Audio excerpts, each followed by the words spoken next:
ਧੰਨ ਵਾਹਿਗੁਰੂ ਸਾਹਿਬ ਜੀ। ਸ਼ਲੋਕ ਮਹੱਲਾ ਦੂਜਾ। ਇਹ ਕਨੇਹੀ ਦਾਤ ਆਪਸ ਤੇ ਜੋ ਪਾਈਐ, ਨਾਨਕ ਸਾ ਕਰਮਾਤ ਸਾਹਿਬ ਤੁਠੈ ਜੋ ਮਿਲੈ। ਮਹੱਲਾ ਦੂਜਾ। ਇਹ ਕਨੇਹੀ ਚਾਕਰੀ ਜਿਤ ਭਉ ਖਸਮ ਨਾ ਜਾਏ, ਨਾਨਕ ਸੇਵਕ ਕਾਂਢੀਐ ਜੇ ਸੇਤੀ ਖਸਮ ਸਮਾਏ। ਵਾਹਿਗੁਰੂ ਜੀ ਕਾ ਖਾਲਸਾ ਵਾਹਿਗੁਰੂ ਜੀ ਕੀ ਫਤਿਹ। ਪਰਮ ਸਨਮਾਨਯੋਗ ਸਤਿਗੁਰੂ ਗੁਰੂ ਗ੍ਰੰਥ ਸਾਹਿਬ ਮਹਾਰਾਜ ਜੀ ਦੀ ਪਾਵਨ ਹਜ਼ੂਰੀ ਦੇ ਅੰਦਰ ਸੁਭਾਏਮਾਨ ਸਤਸੰਗੀ ਜਨੋ ਵਡਭਾਗੇ ਹੋ, ਜੋ ਸਤਿਗੁਰਾਂ ਦੀ ਰਹਿਮਤ ਬਖਸ਼ਿਸ਼ ਹਾਸਲ ਕਰ ਰਹੇ ਜੇ। ਚੱਲ ਰਹੀ ਲੜੀਵਾਰ ਆਸਾ ਕੀ ਵਾਰ ਦੀ ਪਾਵਨ ਵਿਚਾਰ ਅੱਜ 23ਵੀਂ ਪੌੜੀ ਦੀ ਵਿਚਾਰ ਆਰੰਭ ਹੋ ਰਹੀ ਹੈ। ਇਸ 23ਵੀਂ ਪੌੜੀ ਦੇ ਨਾਲ 2 ਸ਼ਲੋਕ ਦਰਜ ਨੇ। ਇਹ ਦੋਨੋਂ ਸ਼ਲੋਕ ਹੀ ਧੰਨ ਗੁਰੂ ਅੰਗਦ ਦੇਵ ਮਹਾਰਾਜ ਜੀ ਦੀ ਮੁਖਾਰ ਬਿੰਦ ਰਸਨਾ ਤੋਂ ਉਚਾਰਨ ਕੀਤੇ ਹੋਏ ਨੇ। ਆਪ ਜੀ ਨੇ ਪਹਿਲੇ 2 ਸ਼ਲੋਕਾਂ ਦਾ ਪਾਠ ਸਰਵਣ ਕੀਤਾ ਹੈ। ਪਹਿਲੇ ਸ਼ਲੋਕ ਦੇ ਵਿੱਚ ਸਤਿਗੁਰੂ ਜੀ ਬਖਸ਼ਿਸ਼ ਕਰਦੇ ਨੇ, ਕਹਿਣ ਲੱਗੇ, ਹੇ ਭਾਈ, ਜੇ ਆਪਣੀ ਮਿਹਨਤ ਦੇ ਨਾਲ ਕੁਛ ਮਿਲਦਾ ਹੋਵੇ ਤੇ ਉਹਨੂੰ ਮਿਹਨਤ ਦਾ ਫਲ ਕਹਿ ਸਕਦੇ ਹਾਂ। ਜਿਹੜਾ ਰੱਬ ਦਿੰਦਾ ਹੈ, ਤਰੁੱਠ ਕੇ ਦਿੰਦਾ ਹੈ, ਕਿਰਪਾ ਕਰਕੇ ਦਿੰਦਾ ਹੈ, ਸਤਿਗੁਰੂ ਕਹਿਣ ਲੱਗੇ ਉਹਨੂੰ ਦਾਤ ਕਿਹਾ ਜਾਂਦਾ ਹੈ। ਸੋ ਅੱਜ ਦੇ ਸ਼ਲੋਕ ਪਹਿਲੇ ਦਾ ਭਾਵ ਇਹੋ ਹੀ ਹੈ ਕਿ ਜੇ ਤੂੰ ਮਿਹਨਤ ਦੇ ਨਾਲ ਕੀਤਾ ਹੈ, ਜਿਹੜਾ ਮਿਹਨਤ ਦੇ ਨਾਲ ਮਿਲਿਆ ਉਹਨੂੰ ਦਾਤ ਨਹੀਂ, ਦਾਤ ਉਹ ਹੈ ਜਿਹੜੀ ਤੈਨੂੰ ਬਖਸ਼ਿਸ਼ ਦੇ ਨਾਲ ਮਿਲਦੀ ਹੈ। ਸੋ ਸਤਿਗੁਰੂ ਜੀ ਆਰੰਭ ਦੇ ਵਿੱਚ ਬਖਸ਼ਿਸ਼ ਕਰਦੇ ਨੇ। ਸ਼ਲੋਕ ਮਹੱਲਾ ਦੂਜਾ। ਇਹ 23ਵੀਂ ਪੌੜੀ ਦਾ ਪਹਿਲਾ ਸ਼ਲੋਕ ਹੈ। ਗੁਰੂ ਅੰਗਦ ਦੇਵ ਮਹਾਰਾਜ ਜੀ ਦੀ ਰਸਨਾ ਤੋਂ ਉਚਾਰਨ ਕੀਤਾ ਹੋਇਆ। ਸਤਿਗੁਰੂ ਕਹਿਣਗੇ, ਇਹ ਕਨੇਹੀ ਦਾਤ ਆਪਸ ਤੇ ਜੋ ਪਾਈ ਹੈ। ਇਹ ਦਾ ਅਰਥ ਹੈ ਇਹ ਜਿਹੜੀ ਦਾਤ ਹੈ। ਕਨੇਹੀ ਦਾ ਅਰਥ ਕਰਾਂਗੇ ਕਿਹੋ ਜੀ ਦਾਤ। ਦਾਤ ਦਾ ਅਰਥ ਕਰ ਲਈਏ ਬਖਸ਼ਿਸ਼, ਉਹਦੀ ਵਡਿਆਈ ਜਾਂ ਰੱਬ ਵੱਲੋਂ ਮਿਲਿਆ ਹੋਇਆ ਕੋਈ ਵੀ ਤੋਹਫਾ। ਹਰੇਕ ਚੀਜ਼ ਦੇ ਨਾਲ ਆਪਾਂ ਦਾਤ ਸ਼ਬਦ ਵਰਤਦੇ ਹਾਂ ਨਾ। ਜੇ ਕੋਠੀ ਦਿੱਤੀ ਕਹਿ ਦਿੱਤਾ ਪਰਮਾਤਮਾ ਦੀ ਦਾਤ ਹੈ। ਜੇ ਘਰ ਪਰਿਵਾਰ ਮਿਲਿਆ ਤਾਂ ਕਹਿ ਦਿੱਤਾ ਪਰਮਾਤਮਾ ਦੀ ਦਾਤ ਹੈ। ਜੇ ਧੀ ਪੁੱਤਰ ਮਿਲਿਆ ਤੇ ਕਹਿ ਦਿੱਤਾ ਪਰਮਾਤਮਾ ਦੀ ਦਾਤ। ਇਹ ਸਾਰਿਆਂ ਇਹ ਤੋਹਫੇ ਨੇ ਪਰਮਾਤਮਾ ਦੇ। ਇਹਨੂੰ ਸੌਖਾ ਕਰ ਲਈਏ। ਸਤਿਗੁਰੂ ਕਹਿਣਗੇ, ਇਹ ਕਨੇਹੀ ਦਾਤ। ਕਹਿੰਦੇ ਇਹ ਕਿਹੋ ਜਿਹੀ ਦਾਤ ਹੋਈ ਭਲਾ? ਕੀ ਹੋਇਆ? ਕਹਿੰਦੇ ਆਪਸ ਤੇ ਜੋ ਪਾਈ ਹੈ। ਕਹਿੰਦੇ ਜਿਹੜੀ ਆਪਣੀ ਹਿੰਮਤ ਦੇ ਨਾਲ ਪ੍ਰਾਪਤ ਕੀਤੀ ਜਾਵੇ ਉਹ ਕਿਹੋ ਜਿਹੀ ਦਾਤ ਹੋਈ? ਉਹ ਤਾਂ ਮਿਹਨਤ ਦਾ ਫਲ ਹੋ ਗਿਆ ਨਾ। ਉਹਨੂੰ ਦਾਤ ਨਹੀਂ ਕਿਹਾ ਜਾ ਸਕਦਾ। ਇਹ ਕਨੇਹੀ ਦਾਤ ਆਪਸ ਤੇ ਜੋ ਪਾਈ ਹੈ, ਨਾਨਕ ਸਾ ਕਰਮਾਤ। ਇਹਦਾ ਪਾਠ ਕਰਾਮਾਤ ਨਹੀਂ ਕਰਨਾ। ਕਹਿਣ ਲੱਗੇ ਇਹ ਕਰਾਮਾਤ ਦਾ ਅਰਥ ਹੁੰਦਾ ਦੁਨੀਆ ਇਹ ਦੈਵੀ ਤਾਕਤਾਂ। ਕਰਮਾਤ ਦਾ ਅਰਥ ਕਰਾਂਗੇ ਬਖਸ਼ਿਸ਼। ਕਹਿਣ ਲੱਗੇ ਨਾਨਕ ਸਾ ਕਰਮਾਤ। ਕਹਿੰਦੇ ਅਸਲ ਦੇ ਵਿੱਚ ਉਹ ਪਰਮਾਤਮਾ ਦੀ ਬਖਸ਼ਿਸ਼ ਵਡਿਆਈ ਦਾਤ ਹੈ। ਕਿਹੜੀ? ਸਾਹਿਬ ਤੁਠੈ ਜੋ ਮਿਲਿਆ। ਤੁਠੈ ਦਾ ਅਰਥ ਹੈ ਪ੍ਰਸੰਨ ਹੋ ਕੇ। ਜਿਹੜੀ ਦਾਤ ਪਰਮਾਤਮਾ ਪ੍ਰਸੰਨ ਹੋ ਕੇ ਦੇ ਦੇ ਉਹ ਤੇ ਉਹਦੀ ਦਾਤ, ਉਹਦੀ ਬਖਸ਼ਿਸ਼ ਹੋਈ। ਜਿਹੜੀ ਚੀਜ਼ ਤੇਰੀ ਮਿਹਨਤ ਦੇ ਨਾਲ ਮਿਲਦੀ ਹੈ, ਯਾਦ ਰੱਖੀ, ਉਹਨੂੰ ਤੂੰ ਦਾਤ ਨਹੀਂ ਕਹਿ ਸਕਦਾ। ਇਹ ਪਹਿਲਾ ਸ਼ਲੋਕ ਹੈ। ਮੈਂ ਅੱਖਰੀ ਅਰਥ ਕਰ ਦਿੱਤੇ। ਆਪਾਂ ਵਿਚਾਰ ਇਹਦੀ ਕਰਨੀ ਹੈ। ਇੱਕ ਗੱਲ ਯਾਦ ਰੱਖਿਓ, 2 ਚੀਜ਼ਾਂ ਹੁੰਦੀਆਂ ਨੇ। ਇੱਕ ਮਿਹਨਤ ਹੁੰਦੀ ਹੈ, ਇੱਕ ਰਹਿਮਤ ਹੁੰਦੀ ਹੈ। ਮਿਹਨਤ ਤੇ ਰਹਿਮਤ ਦੇ ਵਿੱਚ ਬਹੁਤ ਅੰਤਰ ਹੈ। ਆਪਾਂ ਥੋੜ੍ਹਾ ਜਿਹਾ ਸਮਝ ਲਈਏ ਮਿਹਨਤ ਇੰਨੀ ਕੁ ਕਿ ਤੁਸੀਂ ਜਿੰਨੀ ਕੁ ਮਿਹਨਤ ਕਰੋਗੇ ਨਾ ਉਹਦਾ ਉਨਾ ਕੁ ਹੀ ਫਲ ਮਿਲਦਾ ਹੈ। ਮਿਹਨਤ ਛੋਟੀ ਦਾ ਛੋਟਾ ਫਲ ਹੈ ਤੇ ਵੱਡੀ ਦਾ ਵੱਡਾ ਫਲ ਹੈ। ਕਈ ਵਾਰੀ ਇਹ ਆਮ ਕਿਸੇ ਦੇ ਹੌਸਲੇ ਨੂੰ ਵਧਾਉਣਾ ਹੋਵੇ ਨਾ, ਇਹ ਕਹਿ ਦਿੱਤਾ ਜਾਂਦਾ ਨਹੀਂ ਕੰਮ ਛੋਟਾ ਵੱਡਾ ਨਹੀਂ, ਪਰ ਉਹ ਛੋਟਾ ਵੱਡਾ ਜ਼ਰੂਰ ਹੁੰਦਾ। ਮੈਂ ਸਪਸ਼ਟ ਕਰ ਦਿੰਦਾ, ਜਿਹਦੀ ਮਿਹਨਤ ਹੈ ਉਹਨੂੰ ਉਹਦੀ ਮਿਹਨਤ ਦੇ ਮੁਤਾਬਕ ਫਲ ਮਿਲਦਾ ਹੈ। ਇੱਕ ਮਨੁੱਖ ਮੰਨ ਲਓ ਕੋਲੇ ਦਾ ਕੰਮ ਕਰਦਾ ਹੈ, ਉਹ ਕੋਲਾ ਢੋਂਦਾ ਹੈ, ਕੋਲੇ ਦਾ ਵਪਾਰ ਕਰਦਾ ਹੈ, ਤੇ ਜਿਹੜਾ ਕੋਲੇ ਦਾ ਕੰਮ ਕਰਦਾ ਉਹ ਸਵੇਰ ਤੋਂ ਲੈ ਕੇ ਸ਼ਾਮ ਤੱਕ ਕੋਲੇ ਦੇ ਵਿੱਚ ਕੋਲਾ ਹੋਇਆ ਫਿਰਦਾ ਹੈ। ਕੋਲਾ ਵੀ ਕਾਲਾ ਤੇ ਉਹ ਆਪ ਵੀ ਲਿਬੜ ਕੇ ਕਾਲਾ ਹੋਇਆ ਹੁੰਦਾ ਹੈ। ਜਿਹੜਾ ਕੋਲੇ ਦਾ ਕੰਮ ਕਰਨ ਵਾਲਾ ਹੈ, ਤੁਸੀਂ ਦੇਖੋ ਉਹਦੇ ਹੱਥ ਪੈਰ ਕਾਲੇ ਨੇ, ਉਹ ਸਾਰੀ ਦਿਹਾੜੀ ਮਿਹਨਤ ਕਰਦਾ ਹੈ। ਦਿਹਾੜੀ ਕਿੰਨੀ ਮਿਲਦੀ ਹੈ? 200 ਮਿਲ ਗਈ, 300, 400 ਮਿਲ ਗਈ। ਅੱਜ ਦੇ ਜੋ ਚੱਲਦੀ ਹੈ, ਜੋ 500 ਲਾ ਲਓ ਤੁਸੀਂ, ਇਹ ਤੋਂ ਵੱਧ ਨਹੀਂ ਉਹ ਕਮਾ ਸਕੇਗਾ। 200-400 ਰੁਪਈਆ ਦਿਹਾੜੀ ਮਿਲੀ, ਸਾਰੀ ਦਿਹਾੜੀ ਕੰਮ ਕਰਦਾ ਰਿਹਾ, ਮਿਹਨਤ ਉਹਦੀ ਵੀ ਹੈ। ਇੱਕ ਮਨੁੱਖ ਹੀਰੇ ਦਾ ਵਪਾਰੀ ਹੈ। ਹੁਣ ਹੀਰੇ ਦਾ ਵਪਾਰੀ ਤੇ ਕੋਲੇ ਦੇ ਵਪਾਰੀ 'ਚ ਜ਼ਮੀਨ ਅਸਮਾਨ ਦਾ ਅੰਤਰ ਹੈ। ਹੀਰੇ ਦਾ ਵਪਾਰੀ ਜਿਹੜਾ ਉਹ ਕੱਪੜੇ ਸਾਫ ਸੁਥਰੇ ਪਾ ਕੇ ਰੱਖਦਾ ਹੈ, ਉਹਦੀ ਠਾਠ ਬਾਠ ਸ਼ਾਹੀ ਹੈ, ਉਹਦਾ ਕੰਮ ਬਿਲਕੁਲ ਸਾਫ ਸੁਥਰਾ ਹੈ। ਹੀਰੇ ਦਾ ਵਪਾਰੀ ਇੱਕ ਵੀ ਹੀਰਾ ਵੇਚ ਦੇਵੇ ਕਈ ਸਾਲਾਂ ਕਈ ਮਹੀਨਿਆਂ ਦੇ ਵਿੱਚ, ਤੇ ਕਈ ਪੁਸ਼ਤਾਂ ਬਹਿ ਕੇ ਉਹਦੀਆਂ ਖਾਂਦੀਆਂ ਨੇ, ਉਹਨੂੰ ਉਹਦੀ ਮਿਹਨਤ ਦਾ ਫਲ ਮਿਲਦਾ ਹੈ। ਕੋਲੇ ਵਾਲਾ ਵਿਚਾਰ ਰੋਜ਼ ਮਿਹਨਤ ਮਾਰਦਾ ਹੈ, ਰੋਜ਼ ਮਿਹਨਤ ਮਾਰਦਾ, ਉਹਦੀ 2 ਵਕਤ ਦੀ ਰੋਟੀ ਦਾ ਪ੍ਰਬੰਧ ਵੀ ਨਹੀਂ ਹੁੰਦਾ। ਅਸੀਂ ਇਹ ਨਹੀਂ ਕਹਿ ਸਕਦੇ ਜੀ ਮਿਹਨਤ ਦਾ ਫਲ ਇੱਕੋ ਜਿਹਾ ਹੁੰਦਾ, ਨਹੀਂ, ਹਰੇਕ ਦੀ ਮਿਹਨਤ ਦਾ ਫਲ ਆਪੋ ਆਪਣਾ ਹੈ। ਇੱਕ ਕੋਲੇ ਵਾਲਾ ਜਾਂ ਇਹ ਥੋੜ੍ਹਾ ਸੌਖਾ ਕਰ ਦੇਵੇ, ਇੱਕ ਦਿਹਾੜੀਦਾਰ, ਉਹ ਵਿਚਾਰਾ ਸਵੇਰ ਤੋਂ ਲੈ ਕੇ ਦਿਹਾੜੀ ਲਾਉਂਦਾ ਹੈ ਸ਼ਾਮ ਤੱਕ। ਕਿੰਨੀ ਦਿਹਾੜੀ ਮਿਲਦੀ ਹੈ? 400 ਰੁਪਈਆ ਅੱਜ ਮਜ਼ਦੂਰ ਦੀ ਦਿਹਾੜੀ ਹੈ, 350 ਨਹੀਂ ਤੇ 400 ਹੈ, ਇਸ ਤੋਂ ਵੱਧ ਮਜ਼ਦੂਰ ਦੀ ਦਿਹਾੜੀ ਨਹੀਂ। ਜੇ 400 ਵੀ ਤੁਸੀਂ ਲਾਓ ਤੇ 12,000 ਹੋ ਗਿਆ ਮਹੀਨੇ ਦਾ। 12,000 ਦੇ ਵਿੱਚੋਂ ਜੇ ਉਹਨੂੰ ਕਿਤੇ ਕੋਈ ਤੱਤਾ ਠੰਡਾ ਕੰਮ ਹੋ ਗਿਆ, ਕੋਈ ਬਿਮਾਰ ਸ਼ੁਮਾਰ ਹੋ ਗਿਆ, ਕੋਈ ਗੱਲਬਾਤ ਹੋ ਗਈ, ਉਹਦੇ ਪੈਸੇ ਘਟਦੇ ਜਾਣੇ, ਉਹਨੂੰ ਨਹੀਂ ਮਿਲਣੇ। ਤੁਸੀਂ ਸੋਚੋ ਇੱਕ ਦਿਹਾੜੀਦਾਰ ਮਨੁੱਖ 12,000 'ਚ ਕਿਵੇਂ ਗੁਜ਼ਾਰਾ ਕਰਦਾ ਹੈ।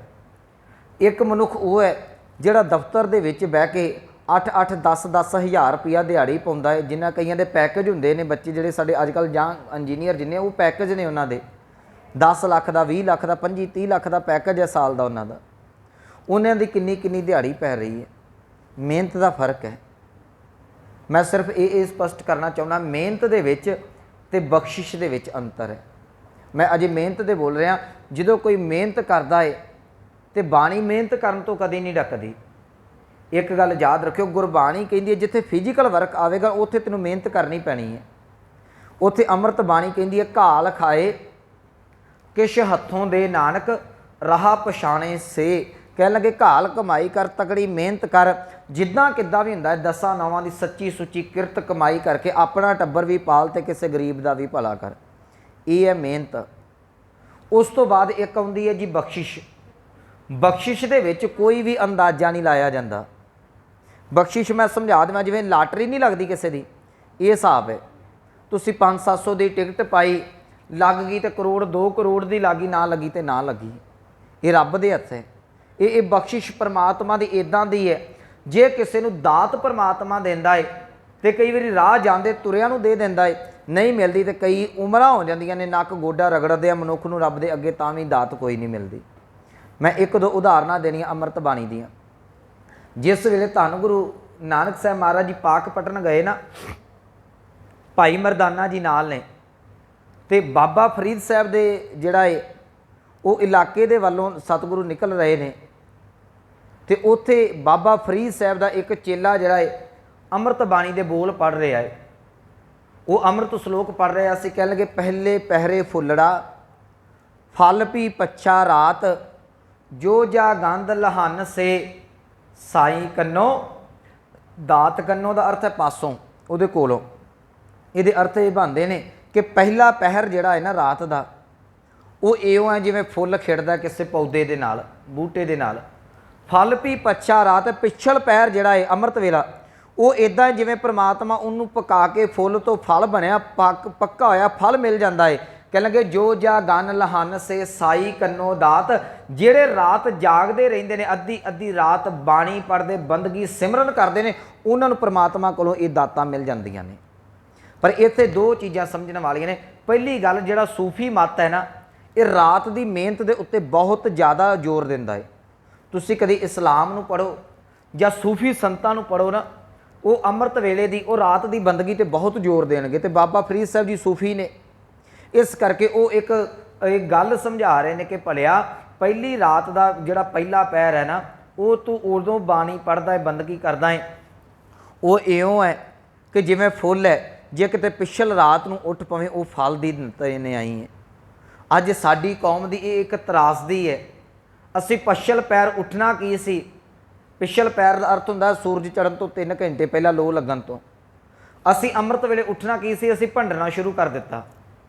ਅੱਜ ਕੋਈ ਵੀ ਕੰਮ ਤੁਸੀਂ ਕਿਸੇ ਦੀ ਨਖੇਦੀ ਨਹੀਂ ਨਾ ਕਰਨਾ, ਉਹਦੀ ਭੰਡੀ ਸ਼ੁਰੂ ਕਰ ਦਿਓ, ਕੰਮ ਸੌਖਾ ਹੋ ਜਾਏਗਾ। ਹੁਣ ਮੁਸ਼ਕਲ ਤੇ ਮੇਰੀ ਹੈ, ਅੰਮ੍ਰਿਤ ਵੇਲੇ ਮੇਰੇ ਕੋਲ ਨਹੀਂ ਉੱਠਿਆ ਜਾਂਦਾ, ਤੇ ਮੈਂ ਤੁਹਾਨੂੰ ਸਟੇਜ 'ਤੇ ਬਹਿ ਕੇ ਕਹਿਦਾ ਨਹੀਂ ਜੀ ਅੰਮ੍ਰਿਤ ਵੇਲਾ ਹੁੰਦਾ ਹੀ ਕੋਈ ਨਹੀਂ, ਇਹਦਾ ਫਾਇਦਾ ਹੀ ਕੋਈ ਨਹੀਂ। ਅੱਧੇ ਜਾਣੇ ਤੇ ਉੱਦਾਂ ਹੀ ਤਿਆਰ ਬੈਠੇ ਹੁੰਦੇ ਨੇ, ਬਾਬਾ ਜੀ ਕਹਿਣ ਸਾਨੂੰ ਢਾਲ ਮਿਲੇ ਤੇ ਅਸੀਂ ਰਜਾਈ ਲੈ ਕੇ ਸੋਈਏ, ਉਦੋਂ ਨੀਂਦ ਵੀ ਬੜੀ ਸੁਆਦੀ ਆਉਂਦੀ ਹੈ। ਇੱਕ ਗੱਲ ਯਾਦ ਰੱਖਿਓ, ਪਰ ਅੰਮ੍ਰਿਤ ਵੇਲੇ 2-3 ਜਾਣੇ ਜਾਗਦੇ ਨੇ। ਇੱਕ ਜਿਹੜੇ ਨੇ ਚੋਰ ਜਾਗਦੇ ਜੇ, ਇੱਕ ਸਾਧ ਜਾਗਦੇ ਜੇ, ਤੇ ਜਾਂ ਉੱਲੂ ਜਾਗਦੇ ਜੇ। ਤੁਸੀਂ ਰਾਤ ਨੂੰ ਕਦੀ ਵੀ ਵੇਖੋ ਉੱਲੂ ਤੁਹਾਨੂੰ ਜਾਗਦੇ ਮਿਲਣਗੇ। ਚੋਰ ਜਿਹੜਾ ਉਹ ਅੰਮ੍ਰਿਤ ਵੇਲੇ ਅੱਧੀ ਕੁ ਰਾਤ ਤੋਂ ਬਾਅਦ ਚੋਰੀ ਕਰਦਾ ਹੈ। ਉਹਦਾ ਇੱਕ ਕਾਰਨ ਹੈ, 12 ਵਜੇ ਤੋਂ ਤੁਹਾਨੂੰ ਫੋਨ ਨਹੀਂ ਸੌਣ ਦਿੰਦਾ, ਟੀਵੀ ਨਹੀਂ ਸੌਣ ਦਿੰਦਾ, 12 ਵਜੇ ਤੱਕ ਤੇ ਉੱਦਾਂ ਨੀਂਦ ਨਹੀਂ ਆਉਂਦੀ। 12 ਵਜੇ ਤੋਂ ਬਾਅਦ ਜਦੋਂ ਮਨੁੱਖ ਨੂੰ ਨੀਂਦ ਪੈਂਦੀ ਹੈ ਤੇ 1 ਵਜੇ ਨਾਲ 1-1:30 ਵਜੇ ਨਾਲ ਬੰਦੇ ਨੂੰ ਗੂੜੀ ਨੀਂਦ ਪੈ ਜਾਂਦੀ ਹੈ। ਤੇ ਉਸ ਸਮੇਂ ਇੰਨੀ ਕੁ ਗੂੜੀ ਨੀਂਦ ਪਈ ਹੁੰਦੀ ਹੈ, ਜਦੋਂ ਮਰਜ਼ੀ ਕੋਈ ਆਪਣਾ ਕੰਮ ਕਰਕੇ ਚਲਿਆ ਜਾਵੇ ਤੇ ਉਹ ਕੰਮ ਸੈੱਟ ਬਹਿ ਜਾਂਦਾ ਉਹਦਾ। ਹੁਣ ਚੋਰ ਜਦੋਂ ਵੀ ਚੋਰੀ ਕਰੇਗਾ, ਕਦੀ ਤੁਹਾਨੂੰ ਕਿਤੇ ਵੀ ਰਿਪੋਰਟ ਪੜ੍ਹ ਲਿਓ, ਮੇਰੇ ਖਿਆਲ ਨਹੀਂ ਜੀ ਚੋਰੀ ਦੀ ਰਿਪੋਰਟ ਆਵੇ ਕਿ ਰਾਤ ਨੂੰ 10 ਵਜੇ ਚੋਰੀ ਹੋਈ। 10 ਵਜੇ ਤੇ ਦੁਕਾਨਾਂ ਨਹੀਂ ਬੰਦ ਹੁੰਦੀਆਂ ਮਹਾਂ। ਜਦੋਂ ਵੀ ਚੋਰੀ ਹੁੰਦੀ ਹੈ ਰਾਤ ਨੂੰ ਜਿਹੜੀ ਹੁੰਦੀ ਹੈ 2-3-4 ਵਜੇ ਦੇ ਦਰਮਿਆਨ, ਇਹ 3 ਘੰਟਿਆਂ ਦੇ ਵਿੱਚ ਚੋਰੀ ਹੁੰਦੀ ਹੈ। ਚੋਰ ਨੂੰ ਪਤਾ ਕਿ ਘਰ ਵਾਲੇ ਸੁੱਤੇ ਨੇ, ਇਹਨਾਂ ਨੂੰ ਜਿੰਨਾ ਮਰਜ਼ੀ ਠਾ ਦਿਓ। ਜੇ ਚੋਰ ਠਾ ਕੇ ਕਹਿ ਵੀ ਦਵੇ ਨਾ ਵੀ ਮੈਂ ਚੋਰੀ ਕਰਨਾ ਆ, ਉਹ ਇੰਨੀ ਕੁ ਨੀਂਦ ਆਈ ਹੁੰਦੀ, ਬੰਦਾ ਕਹਿੰਦਾ ਤੂੰ ਚੋਰੀ ਕਰ ਲੈ, ਮੈਨੂੰ ਸੌਣ ਲੈਂਦੇ। ਇਹ ਇੰਨਾ ਕੁ ਹਾਲ ਹੈ ਸਾਡਾ ਅੰਮ੍ਰਿਤ। ਇਹ ਸਾਰਿਆਂ ਦਾ ਇੱਦਾਂ ਹੀ ਹੈ। ਪਹਿਲੀ ਗੱਲ ਉੱਲੂ ਜਾਗਦੇ ਜੇ, ਦੂਜੀ ਗੱਲ ਚੋਰ ਜਾਗਦੇ ਨੇ, ਤੀਜੀ ਗੱਲ ਹੈ ਰਾਤ ਨੂੰ ਜਿਹੜੇ ਸਾਧ ਜਾਗਦੇ ਨੇ, ਉਹਨਾਂ ਨੂੰ ਫਾਇਦਾ ਹੈ। ਉੱਲੂ ਨੂੰ ਆਪਣਾ ਉਹਦਾ ਸੁਭਾਅ ਹੈ, ਕੁਦਰਤੀ ਹੈ। ਚੋਰ ਜਾਗਦਾ ਉਹਨੂੰ ਕੁਝ ਨਾ ਕੁਝ ਮਿਲੇਗਾ। ਸਾਧ ਜਾਗਦਾ ਹੈ ਕਿ ਅੰਮ੍ਰਿਤ ਵੇਲਾ ਜਿਹੜਾ ਹੈ ਉਹ ਪਰਮਾਤਮਾ ਦੀ ਇਬਾਦਤ ਕਰਨ ਵਾਸਤੇ ਮਿਲਿਆ, ਉਹ ਉਦੋਂ ਜਾਗ ਕੇ ਤੇ ਪਰਮਾਤਮਾ ਦੇ ਘਰ ਦੇ ਵਿੱਚੋਂ ਇਹ ਦਾਤਾਂ ਪ੍ਰਾਪਤ ਕਰ ਲੈਂਦੇ ਨੇ। ਹੁਣ ਸਾਡਾ ਮੁਸ਼ਕਲ ਇਸ ਗੱਲ ਦੀ ਜਿਹੜੀ ਮੈਂ ਬੇਨਤੀ ਕਰ ਰਿਹਾ ਸਾਂ, ਮੈਂ ਇੱਕ ਗੱਲ ਜ਼ਰੂਰ ਆਪ ਜੀ ਨੂੰ ਕਹਿਣੀ ਚਾਹਾਂ, ਗੁਰਮੁਖੋ ਜਿਹੜਾ ਨਹੀਂ ਉੱਠ ਸਕਦਾ ਨਾ ਅੰਮ੍ਰਿਤ ਵੇਲੇ, ਨਾ ਉੱਠੋ। ਜੇ ਨਹੀਂ ਉੱਠ ਸਕਦੇ ਨਾ ਉੱਠੋ। ਪਰ ਜੇ ਕੋਈ ਤੁਹਾਨੂੰ ਇਹ ਗੱਲ ਪੁੱਛਦਾ ਹੈ ਕਿ ਅੰਮ੍ਰਿਤ ਵੇਲੇ ਉੱਠਣਾ ਚਾਹੀਦਾ ਹੈ ਕਿ ਨਹੀਂ, ਉੱਥੇ ਨਖੇਦੀ ਨਾ ਕਰੋ। ਇਹ ਨਾ ਆਖੋ ਜੀ ਅੰਮ੍ਰਿਤ ਵੇਲੇ ਨਹੀਂ ਉੱਠਣਾ, ਕਿਉਂਕਿ ਅੰਮ੍ਰਿਤ ਬਾਣੀ ਸਾਨੂੰ ਕਹਿ ਰਹੀ ਹੈ ਕਿ ਅੰਮ੍ਰਿਤ ਵੇਲਾ ਸੱਚ ਨਾਉ ਵਡਿਆਈ ਵਿਚਾਰ। ਜਦੋਂ ਗੁਰੂ ਨਾਨਕ ਸਾਹਿਬ ਮਹਾਰਾਜ ਜੀ ਮੋਹਰ ਲਾ ਰਹੇ ਨੇ ਤੇ ਮੇਰੇ ਵਰਗਾ ਵਿਦਵਾਨ ਉੱਠ ਕੇ ਭੰਡੀ ਕਰਨ ਲੱਗ ਪਏ, ਇਹ ਤੋਂ ਤਰਾਸਦੀ ਵੱਡੀ ਹੋਰ ਤਰਾਸਦੀ ਕੀ ਹੋਵੇਗੀ। ਮੇਰੀ ਗਲਤੀ ਹੈ, ਨਹੀਂ ਉੱਠਿਆ ਜਾਂਦਾ। ਮੋਬਾਈਲ ਤੇ 12 ਵਜੇ ਤੱਕ ਮੈਂ ਨਹੀਂ ਛੱਡਦਾ। ਉਦੋਂ ਪਹਿਲਾਂ, ਅੱਜ ਤੋਂ ਨਾ 5 ਸਾਲ ਪਹਿਲਾਂ ਜਦੋਂ ਜੀਓ ਨਹੀਂ ਆਈ ਸੀ, ਉਦੋਂ ਟੀਵੀ ਦਾ ਬੜਾ ਜ਼ੋਰ ਹੁੰਦਾ ਸੀ। ਤੇ ਅੱਜ ਕੱਲ੍ਹ ਜੀਓ ਜਦੋਂ ਦੀ ਆਈ, ਉਹਨੇ ਇੰਨਾ ਕੁ ਡਾਟਾ ਦੇ ਦਿੱਤਾ ਕਿ ਉਹ ਟੀਵੀ ਦਾ ਕੰਮ ਵੀ ਖਤਮ ਹੁੰਦਾ ਜਾ ਰਿਹਾ ਹੈ। ਹੁਣ ਜਿਹੜਾ ਉਹ ਮੋਬਾਈਲ 'ਤੇ ਚੱਲ ਪਿਆ ਹੈ। ਜੇ ਨਹੀਂ ਉੱਠਿਆ ਜਾਂਦਾ ਸਾਡੀ ਗਲਤੀ ਹੈ। ਪਰ ਇੱਕ ਗੱਲ ਯਾਦ ਰੱਖਿਓ, ਅੰਮ੍ਰਿਤ ਵੇਲੇ ਹੀ ਪਰਮਾਤਮਾ ਦੇ ਘਰ ਦੇ ਵਿੱਚੋਂ ਜਿਹੜੀ ਦਾਤਾਂ ਦੀ ਰਹਿਮਤ ਹੁੰਦੀ ਹੈ, ਬਖਸ਼ਿਸ਼ ਹੁੰਦੀ ਹੈ। ਇੱਕ ਛੋਟੀ ਜਿਹੀ ਉਦਾਹਰਨ ਦੇ ਦੇਣਾ, ਜਿਹੜੇ ਸਾਡੇ ਬੱਚੇ ਪੜ੍ਹਦੇ ਨੇ ਨਾ, ਉਹਨਾਂ ਤੁਸੀਂ ਆਖੋ ਪੜ੍ਹੋ, ਕਈ ਵਾਰੀ ਕਹਿੰਦੇ ਨੇ ਕਿ ਮੈਨੂੰ ਇਕਾਗਰਤਾ ਚਾਹੀਦੀ ਹੈ। ਦਿਨ ਵੇਲੇ ਉਹ ਜਿਹੜੀ ਇਕਾਗਰਤਾ ਨਹੀਂ ਬਣਦੀ। ਘਰ 'ਚ ਕੋਈ ਨਾ ਕੋਈ ਰੌਲਾ ਪੈਂਦਾ ਹੋਵੇਗਾ, ਕੋਈ ਨਾ ਕੋਈ ਆਵਾਜ਼ ਸਾਊਂਡ ਤੁਹਾਨੂੰ ਲਾਗੋ ਚਾਗੂ ਮਿਲੇਗੀ, ਪਰ ਅੱਧੀ ਰਾਤ ਤੋਂ ਬਾਅਦ ਸਾਰੇ ਪਾਸੇ ਟਿਕਾ ਆ ਜਾਂਦਾ ਜੀ। ਤੁਸੀਂ ਅੰਮ੍ਰਿਤ ਵੇਲੇ ਕਦੀ ਪੰਛੀ ਚਹਿਕਦੇ ਹੋਏ ਨਹੀਂ ਵੇਖੋਗੇ। ਉਹ ਜਦੋਂ ਲੋਅ ਲੱਗਦੀ ਹੈ ਨਾ, ਉਹ ਉਦੋਂ ਚਿੜੀਆਂ ਚਹਿਕਦੀਆਂ ਨੇ, ਅੱਧੀ ਰਾਤ ਨੂੰ ਨਹੀਂ ਚਹਿਕਦੀਆਂ। ਜਿਹੜੇ ਬਿਮਾਰ ਲੋਕ ਨੇ, ਜਿਹੜੇ ਹਸਪੀਟਲਾਂ ਦੇ ਵਿੱਚ ਤੜਫਦੇ ਨੇ ਨਾ, ਸੱਚੀ ਗੱਲ ਹੈ, ਅੱਧੀ ਰਾਤ ਤੋਂ ਬਾਅਦ ਉਹਨਾਂ ਨੂੰ ਵੀ ਨੀਂਦ ਆ ਜਾਂਦੀ ਜੇ। ਕਿਤੇ ਹਸਪੀਟਲ ਤੁਸੀਂ ਮਰੀਜ਼ ਤੜਫਦਾ ਵੇਖੋ, ਉਹਨੂੰ ਵੀ ਅੱਧੀ ਰਾਤ ਤੋਂ ਬਾਅਦ 95% ਮਰੀਜ਼ ਨੇ, ਅੱਧੀ ਰਾਤ ਤੋਂ ਬਾਅਦ ਉਹਨਾਂ ਨੂੰ ਵੀ ਨੀਂਦ ਆ ਜਾਂਦੀ ਜੇ। ਨਾ ਕੋਈ ਪਸ਼ੂ ਜਾਗਦਾ ਏ, ਨਾ ਕੋਈ ਪੰਛੀ ਪਿਆ ਜਾਗਦਾ ਏ, ਸਾਰੇ ਪਾਸੇ ਇਕਾਂਤ ਹੈ। ਮੇਰੇ ਸਤਿਗੁਰਾਂ ਕਿਹਾ ਉਸ ਇਕਾਂਤ ਦੇ ਵਿੱਚ ਉੱਠ ਕੇ ਤੂੰ ਪਰਮੇਸ਼ਰ ਦੀ ਬੰਦਗੀ ਕਰ ਲਾ, ਤੇਰੀ ਸੁਰਤ ਪਰਮਾਤਮਾ ਦੇ ਚਰਨਾਂ 'ਚ ਟਿਕ ਜਾਵੇਗੀ। ਤੇ ਜਿਹੜੇ ਬੱਚੇ ਸਵੇਰੇ ਉੱਠ ਕੇ ਪੜ੍ਹਦੇ ਨੇ ਨਾ, ਹੁਣ ਇਹਨੂੰ ਬਾਣੀ ਵੱਲ ਨਹੀਂ ਜੋੜਨਾ। ਜਿਹੜੇ ਇਕਾਂਤ ਦੇ ਵਿੱਚ ਪੜ੍ਹਦੇ ਨੇ ਤੇ ਸਵਖਤ ਦਾ ਪੜ੍ਹਿਆ ਹੋਇਆ ਜ਼ਿਆਦਾ ਕੰਮ ਕਰਦਾ ਹੈ ਸਾਡੇ ਉੱਤੇ। ਉਦੋਂ ਇੱਕ ਤਾਂ ਮਾਈਂਡ ਸਾਡਾ ਫਰੈਸ਼ ਹੁੰਦਾ ਹੈ, ਟੈਨਸ਼ਨ ਕੋਈ ਨਹੀਂ ਹੁੰਦੀ, ਤੇ ਨਾ ਹੀ ਅੱਜ ਦੀ ਬਿਮਾਰੀ ਚੈਟ ਕਿਸੇ ਨੇ ਕਰਨੀ ਹੁੰਦੀ, ਉਦੋਂ ਨੂੰ ਕਿੰਨੇ ਜਾਗਣਾ ਹੈ। ਉਦੋਂ ਦਾ ਪੜਿਆ ਜਿਹੜਾ ਕੰਮ ਕਰਦਾ ਹੈ, ਅੰਮ੍ਰਿਤ ਵੇਲੇ ਦਾ ਜਪਿਆ ਹੋਇਆ ਜਪ ਤਪ ਜਿਹੜਾ ਉਹ ਵੀ ਕੰਮ ਕਰਦਾ। ਮੈਂ ਸ਼ਲੋਕ ਵਾਲਾ ਵਾਂ, ਬਾਬਾ ਫਰੀਦ ਸਾਹਿਬ ਕਹਿਣ ਲੱਗੇ, ਪਹਿਲੇ ਪਹਿਰੇ ਫੁੱਲੜਾ ਫਲ ਪੀ ਪੱਛਾ ਰਾਤ, ਜੋ ਜਾ ਗਨ ਲਹਨ ਸੇ ਸਾਈ ਕੰਨੋ ਦਾਤ। ਭਾਈ ਮਰਦਾਨਾ ਜੀ ਕਹਿਣ ਲੱਗੇ, ਦਾਤਾ ਜੀ ਦੇਖੋ ਇਹ ਕਿੰਨੀ ਸੋਹਣੀ ਗੱਲ ਕਹਿ ਰਹੇ ਨੇ ਕਿ ਜਿਹੜਾ ਅੰਮ੍ਰਿਤ ਵੇਲੇ ਜਾਗਦਾ ਹੈ ਉਹ ਪ੍ਰਮਾਤਮਾ ਦੇ ਕੋਲੋਂ ਦਾਤਾਂ, ਉਹਦੇ ਕੋਲੋਂ ਰਹਿਮਤਾਂ ਪ੍ਰਾਪਤ ਕਰ ਲੈਂਦਾ ਹੈ। ਪਰ ਗੁਰੂ ਨਾਨਕ ਸਾਹਿਬ ਮਹਾਰਾਜ ਜੀ ਕਹਿਣ ਲੱਗੇ, ਮਰਦਾਨਿਆ ਇੱਕ ਗੱਲ ਯਾਦ ਰੱਖੀ, ਅਖੀਰ ਤੇ ਸ਼ਬਦ ਦਾਤ ਹੈ। ਦਾਤ ਨੂੰ ਕਦੀ ਵੀ ਇਸ ਆਪਣੀ ਮਿਹਨਤ ਦੇ ਨਾਲ ਨਹੀਂ ਜੋੜਨਾ। ਜੇ ਤੂੰ ਅੰਮ੍ਰਿਤ ਵੇਲੇ ਫਿਜ਼ੀਕਲ ਤੌਰ ਤੇ ਉੱਠਦਾ ਪਿਆ ਹੈ, ਹੋ ਸਕਦਾ ਇਹ ਤੇਰੀ ਮਿਹਨਤ ਹੋਵੇ। ਇਹ ਮਿਹਨਤ ਹੈ ਨਾ, ਬੜਾ ਔਖਾ ਹੁੰਦਾ ਆਲਸ ਨੂੰ ਛੱਡਣਾ, ਬੜੀ ਔਖੀ ਹੈ ਰਜਾਈ ਨੂੰ ਛੱਡਣੀ। ਇਹ ਤੇਰੀ ਫਿਜ਼ੀਕਲ ਮਿਹਨਤ ਹੈ। ਪਰ ਕਈ ਵਾਰ ਅੰਮ੍ਰਿਤ ਵੇਲੇ ਉੱਠ ਕੇ ਵੀ ਲੋਕ ਖਾਲੀ ਰਹਿ ਜਾਂਦੇ ਨੇ। ਜਦੋਂ ਪ੍ਰਮਾਤਮਾ ਦਾਤ ਦੇਣ ਤੇ ਆਉਂਦਾ ਹੈ ਨਾ, ਉਹ ਕਈ ਵਾਰ ਰਾਤ ਸੁੱਤਿਆਂ ਨੂੰ ਉਠਾ ਕੇ ਤੇ ਝੋਲੀ 'ਚ ਦਾਤ ਪਾ ਦਿੰਦਾ ਹੈ। ਜਿਨ੍ਹਾਂ ਨੂੰ ਨਹੀਂ ਮਿਲਦੀ ਉਹ ਅੰਮ੍ਰਿਤ ਵੇਲੇ ਉੱਠ ਕੇ ਵੀ ਨੱਕ ਗੋਡੇ ਰਗੜਦੇ ਰਹਿ ਜਾਂਦੇ ਨੇ, ਮਿਲਦੀ ਉਹਨਾਂ ਨੂੰ ਵੀ ਕੋਈ ਨਹੀਂ।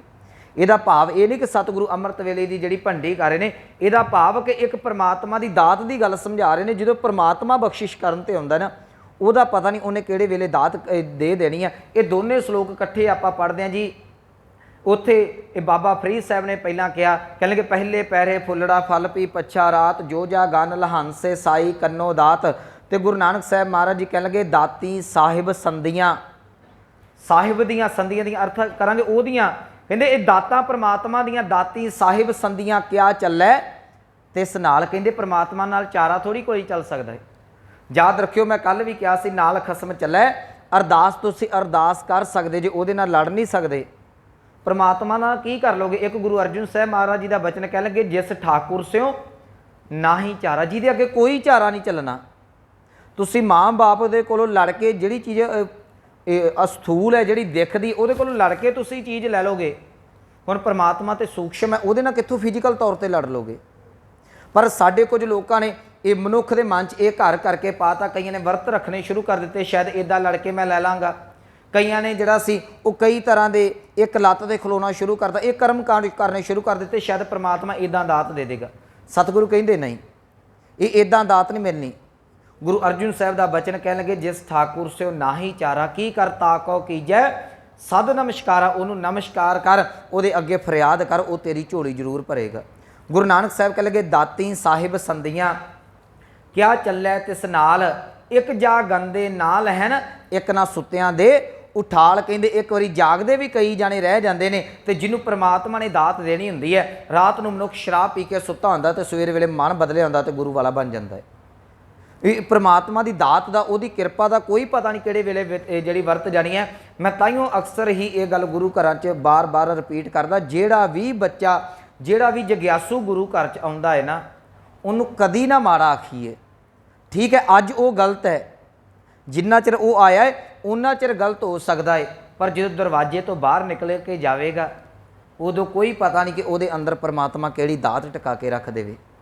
ਇੱਕ ਮੈਂ ਉਦਾਹਰਨ ਦੇ ਦਿੰਦਾ, ਇੱਕ ਬਿਮਾਰ ਹਸਪੀਟਲ ਦੇ ਵਿੱਚ ਜਾਂਦਾ ਹੈ। ਜੇ ਉਹ ਹਸਪੀਟਲ ਦੇ ਅੰਦਰ ਜਾਂਦਾ ਹੈ ਤੇ ਉਹ ਬਿਮਾਰ ਹੋ ਕੇ ਨਹੀਂ ਬਾਹਰ ਨਿਕਲਦਾ। ਮਹੀਨਾ ਰਵੇ, 10 ਦਿਨ ਰਵੇ, 5 ਦਿਨ ਰਵੇ, ਉਹ ਰਾਜੀ ਹੋ ਕੇ ਜਾਂਦਾ ਹੈ। ਇਹ ਡਾਕਟਰ ਦਾ ਇਹ ਰਿਕਾਰਡ ਹੈ ਕਿ ਉਹਨੇ ਜਿਹੜਾ ਹੈ ਉਹ ਮਨੁੱਖ ਨੂੰ ਰਾਜੀ ਕਰਕੇ ਕੱਢੇਗਾ। ਇਹ ਅਸੀਂ ਹਸਪੀਟਲਾਂ 'ਚ ਦੇਖਦੇ ਹਾਂ।